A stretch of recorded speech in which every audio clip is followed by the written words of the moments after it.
Alright guys, welcome back to the Bano War Variety channel. Today's video we're going to be doing is Gun Showcase 3. And this is going to be bringing us our next gun. This gun's of the Nerf Rival lineup. I only got 2 of these guns. I used to have 3. And I still kind of got a piece to the third gun, but it's not used for that anymore. But anyway, this is the first one that we're going to have that's actually on the wall.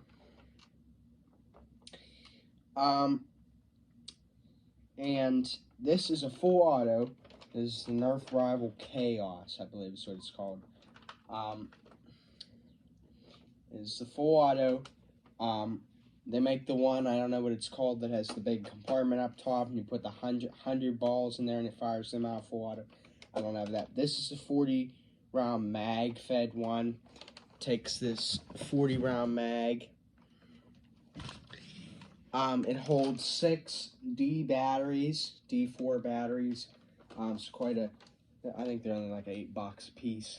But is, I believe I only paid like, this gun's about $40, I believe, but I only paid like $20, so it actually costs more to fuel it up with batteries than the gun itself. Costs about $24 if you multiply 8 times 6. But yeah, I put the batteries in years ago when I got it, and I don't use it that much, so it's still the same batteries in there. It has a safety here, just like all Nerf Rival guns have, and our mag buttons here to release our mag. It also has these flip-up sights that I don't use.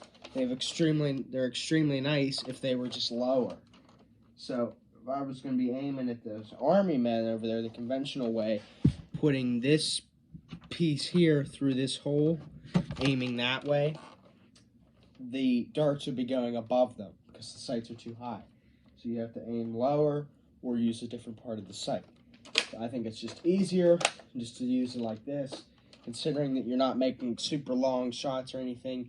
The whole purpose of this, and I used this at the end of Army Men vs. Nerf, the final battle, which is in the bathroom. I used this at the end to spray. Only full auto Nerf gun I got, so it's used to take out a lot of targets at once. And so that's what I used that for. So not aiming at anything in particular, just more aiming at a group of soldiers. Now, for our magazine, it is a little bit more complex than your standard Nerf magazines. So, this is a 40-round mag. It takes these standard Nerf Rival rounds. To open this up, you have this little piece up here. You're going to slide that in, pull that up. I already have 3 of the chambers loaded, 10 in each chamber. 10 times 4 is 40. You put those in. Now, we're going to flip to the other side here. I'm going to show you how to load a chamber. So I don't have one loaded. You need to take this. After you shoot it, all of these little things here and this, they'll all be up here. So right now they're down here because I've loaded the chamber. So in order to load the chamber, what you need to do is pull that down and lock it in the little notch there, like that. Now you're free to drop your rounds in there. We're just going to put those in. Obviously, I have 3 of them loaded already, just to save us some time. Put those in there like that. And that is that. I'm going to close that back up. This will come off. It's easy to put back in. Don't need to demonstrate that, though. I believe this releases all of them. It's not a very fun event when you have this open and you accidentally hit that and all these fly up and it shoots all your balls out. That's why it's important that after you load it, you have these closed. So if that should happen, see how it's pushing that out, you can just pull them back down. You didn't lose any balls or any rounds. I also have these Nerf Edge series, these Rival Edge series ones. They're a little bit harder, a little bit tougher. But I only have 30 of them, so I can't fill out this whole mag. So we're just going to be using our standard ones. You're going to be putting it in with this facing out. Make sure you put it in right, because if you pull it back out, it will open that lid up. And once it clicks, these things go up, and you will lose all your rounds if you pull it back out and that lid opens up, and that's going to be hazardous. So it's important that you put it in the right way to start out. Okay? Safety off, and we have a variety of targets here. We got our balloon here that we have hung up, and we're just going to shoot that while it's hanging there.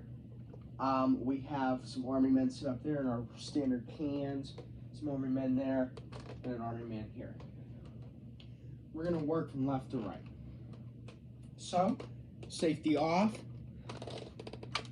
Now we're going to hold this bottom button in below the trigger. That's going to rev it up. You rev it up the whole way, the bullet's going to come out at mass velocity. At the lesser you hold it in, the slower it's going to come out of the barrel. So we're going to be trying to make max velocity shots here.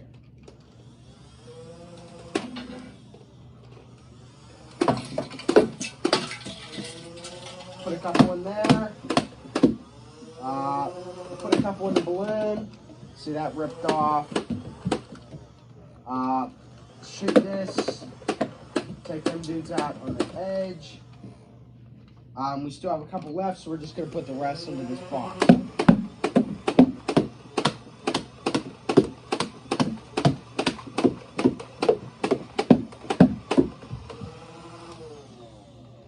So it's an extremely nice gun for taking out large groups of enemies, large groups of targets, or in a Nerf battle, sending lots of firepower downrange.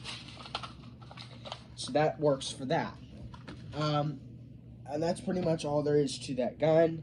To get to the batteries, you have to unscrew all these here and pull this black part off on the top, and that will pull out your battery tray, and that's where your 6 D4 batteries will go. Obviously, if you're a person who knows a lot about Nerf guns, you'll be able to figure that out. And these guns come with directions even if you have issues with that. But that's that. That's the gun. Took out all our targets pretty well. Anyway, guys, that's going to be it for today's video. So please like and subscribe, so it helps out the Bannonboard Variety channel. Stay tuned for Gun Showcase 4. Resistance Story has been uploaded as well, and anything else that I'm going to do with this channel.